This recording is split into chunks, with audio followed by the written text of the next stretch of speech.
ଏବେ ତ ଚାଲିଛି ବର୍ଷା ଦିନ ତ ଏଇ ଦିନେ ତ ଗାଁ ମାନଙ୍କରେ ଫୁଟିଥାଏ ପାଳ ଛତୁ। ମାଉସୀ ଘରେ ବହୁତ ଫୁଟିଥିଲା, ସେ ମୋ ପାଇଁ କିଛି ପଠେଇ ଦେଇଥିଲେ। ତ ମୁଁ ଏଠି ଛତୁକୁ ତାର ଉପର ଚୋପାଟିକୁ ଛଡ଼େଇ ନେଇ ଛୋଟ ଛୋଟ ଖଣ୍ଡରେ କାଟି ନେଉଛି। ବର୍ତ୍ତମାନ ତାକୁ ହଳଦୀ ପାଣିରେ ଭଲ ଭାବରେ ଧୋଇ ଚିପୁଡ଼ି ନେଲି।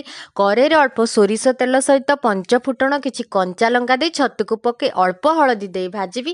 ଲୁଣ ଏଇନା ଦେବି ନାହିଁ, କାରଣ ଛତୁରୁ ପ୍ରବଳ ପାଣି ବାହାରେ। ତ ପାଣି ଶୁଖିଗଲା ପରେ ଅଳ୍ପ ଲୁଣ ଦେଇ ତାକୁ ଆଉ ଟିକେ ଭାଜି ନେଇ କାଢ଼ି ଆଣିଲି। ମସଲା ପାଇଁ ମୁଁ ନେଇଛି ଏଠି 2 ଚାମଚ ସୋରିଷ ସହିତ 2 ଚାମଚ ଜିରା, ଅଦା, ରସୁଣ ଓ ଶୁଖିଲା ଲଙ୍କାର ଗୋଟିଏ ପେଷ୍ଟ ବନେଇଥିଲି। ବର୍ତ୍ତମାନ ତେଲରେ ସେ ମସଲାଟିକୁ ଦେଇ କଷିବା। ସେଥିରେ ଲଙ୍କାଗୁଣ୍ଡ, ଲୁଣ, ହଳଦୀ ସହିତ ଭଲ ଭାବରେ ମସଲାଟିକୁ କଷିଦେଲା ପରେ ଛତୁକୁ ପକାଇ ଆଉ ଟିକିଏ କଷି ନେବା। ବର୍ତ୍ତମାନ ସେଥିରେ ପାଣି ଦେଇ ତାକୁ କିଛି ସମୟ ଫୁଟିଲା ପରେ ଦେଇଦେବା ଗୋଟିଏ ଆମ୍ବୁଲ। ପ୍ରସ୍ତୁତ ହେଇଗଲା ଆମର ଛତୁ ବେସର। ଖାଇବା ପାଇଁ ବହୁତ ଟେଷ୍ଟି ଲାଗେ। ନିହାତି ଆପଣ ଏହାକୁ ଟ୍ରାଏ କରନ୍ତୁ ଓ ମୋ ଚ୍ୟାନେଲଟିକୁ ସବସ୍କ୍ରାଇବ୍ କରନ୍ତୁ।